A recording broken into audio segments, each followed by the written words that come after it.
Have you ever witnessed a truth being dismissed simply because the person speaking it lacked sufficient authority? What happens when a student dares to speak up for what is right, only to be punished unjustly? Maya's story will show you that sometimes the truth needs a louder voice to be heard. The shrill ring of the school bell sliced through the late morning air, signaling the start of another American history class. In the spacious classroom, sunlight streamed through the large windows, illuminating the faces of the students as they settled into their seats.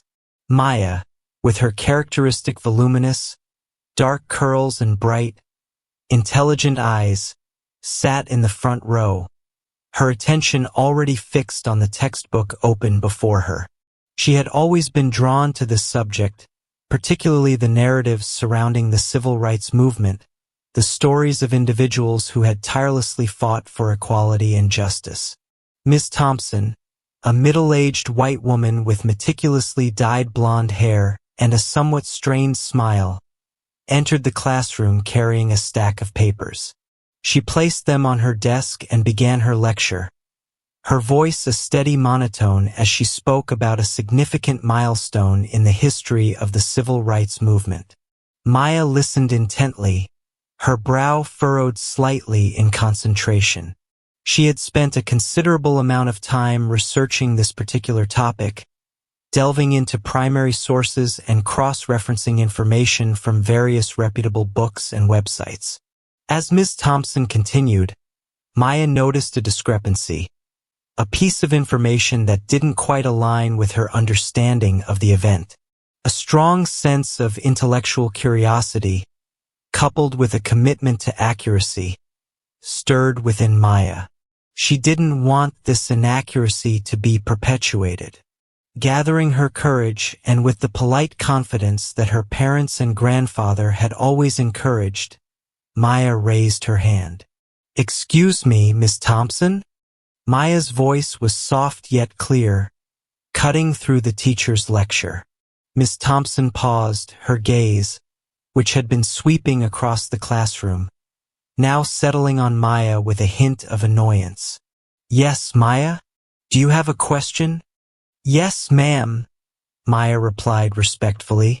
"Regarding the event you just mentioned, according to my research from reliable sources, there seems to be a slight difference in the details."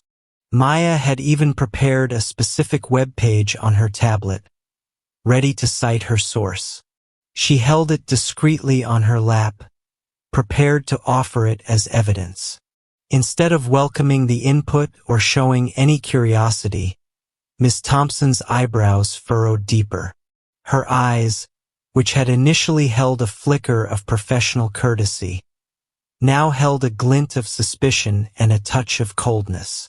"I believe my knowledge on this subject is quite accurate, Maya," Miss Thompson stated, her tone suggesting that the matter was not open for debate.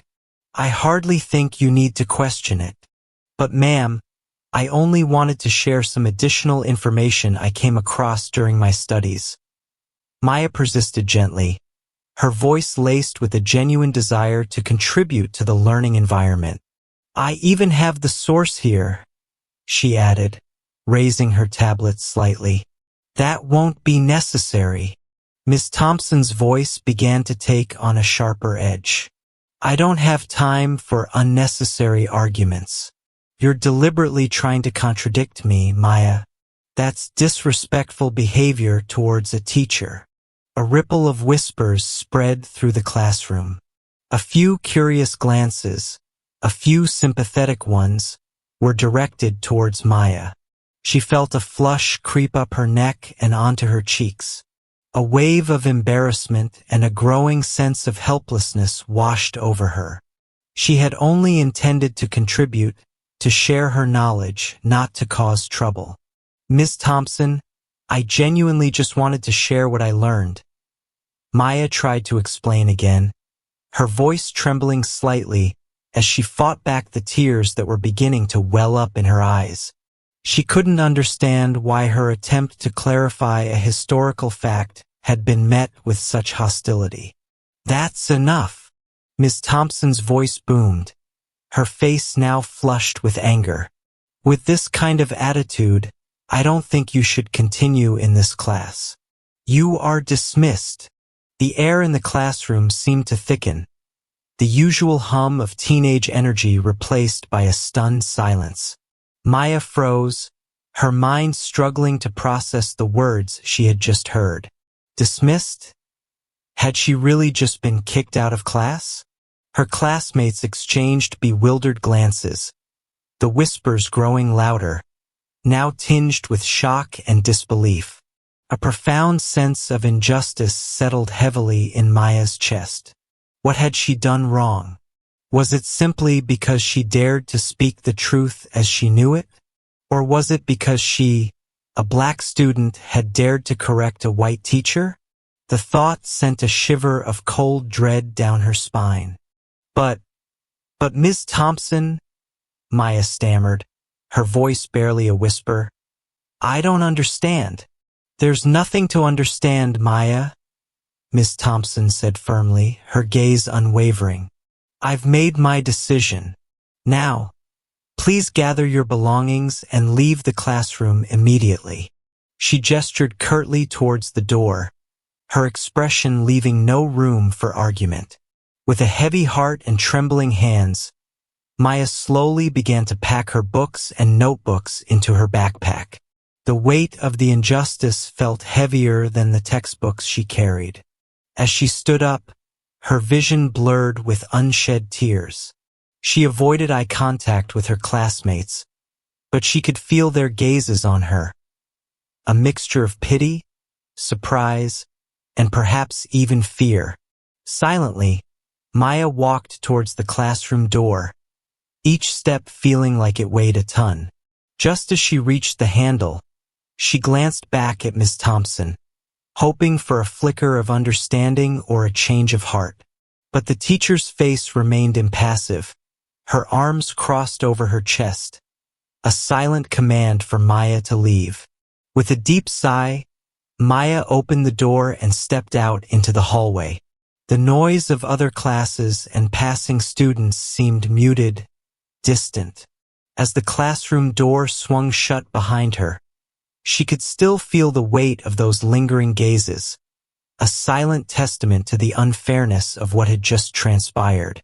The hallway stretched before her, a long and lonely path leading away from the classroom where she had always felt like a bright and engaged student, now replaced by a feeling of profound isolation and hurt. The injustice of it all burned within her, a silent promise that this was not the end of the story. The moment Maya stepped through the front door of their modest but welcoming home, the carefully constructed dam of her emotions finally broke. Tears streamed down her face as she recounted the humiliating events of her history class to her parents, Sarah and David. Her voice cracked with each word, the injustice of the situation still raw and painful. Sarah, a woman known for her calm demeanor and unwavering support for her daughter, listened with a growing fury simmering beneath her composed exterior. Her hands clenched into fists as Maya described Ms. Thompson's dismissive attitude and the shocking expulsion. David, usually the more reserved of the two, paced the living room floor, his brow deeply furrowed, his jaw tight with barely contained anger. Dismissed? Just like that? For correcting a factual error. Sarah's voice was sharp, laced with disbelief. She stopped what she was doing and pulled Maya into a tight embrace, stroking her daughter's trembling back. Oh, baby, I am so sorry this happened to you. It's not fair, Mom, Maya sobbed into her mother's shoulder. I just wanted to help, to share what I learned. I wasn't trying to be disrespectful.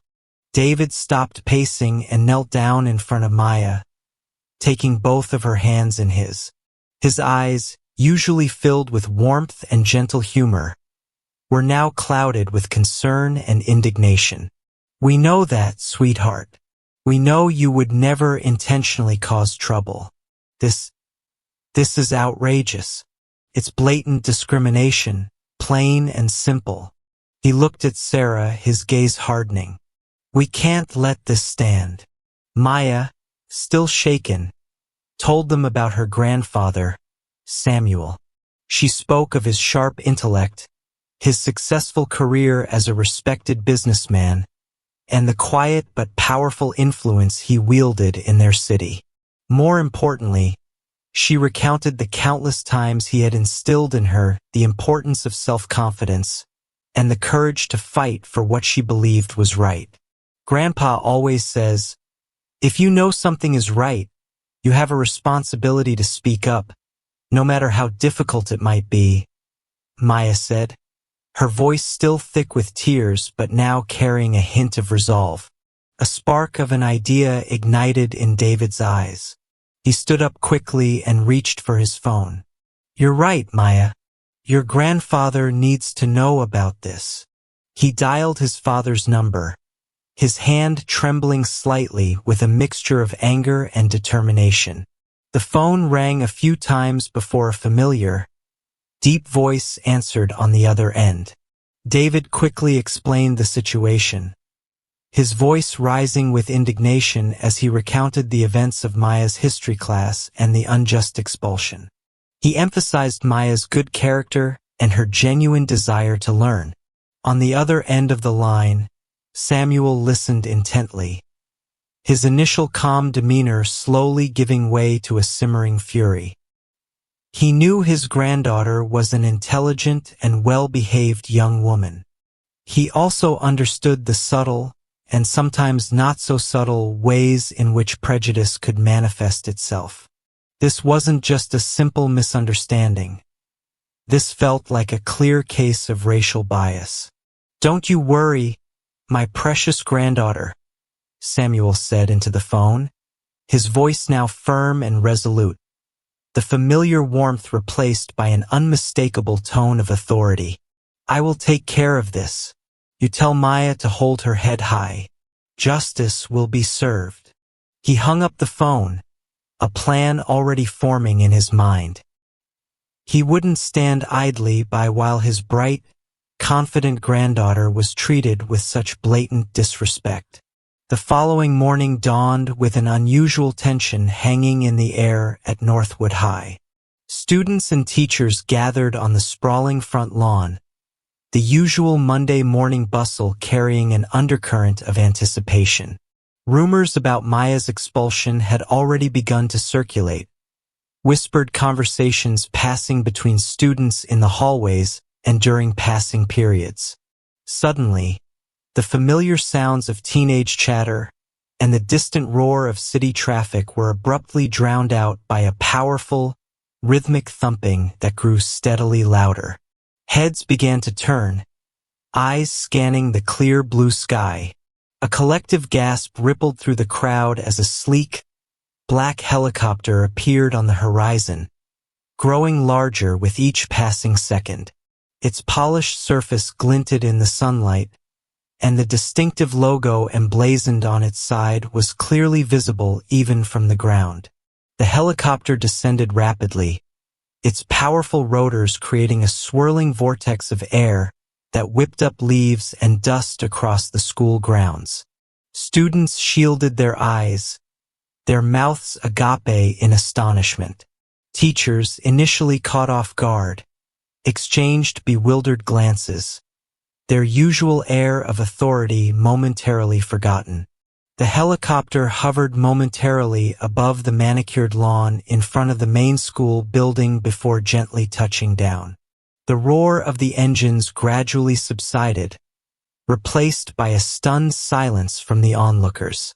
The massive blades slowly came to a halt, their shadows stretching across the grass. A collective murmur rippled through the crowd. Who could possibly be arriving at their public high school in such a dramatic fashion?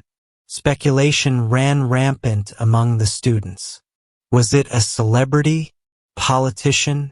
No one could recall anything like this ever happening before. The door of the helicopter swung open, and a polished step extended to the ground. From the aircraft emerged a distinguished figure, impeccably dressed in a dark, tailored suit. His silver hair was neatly combed, and his bearing exuded an air of quiet power and undeniable authority. It was Samuel, Maya's grandfather.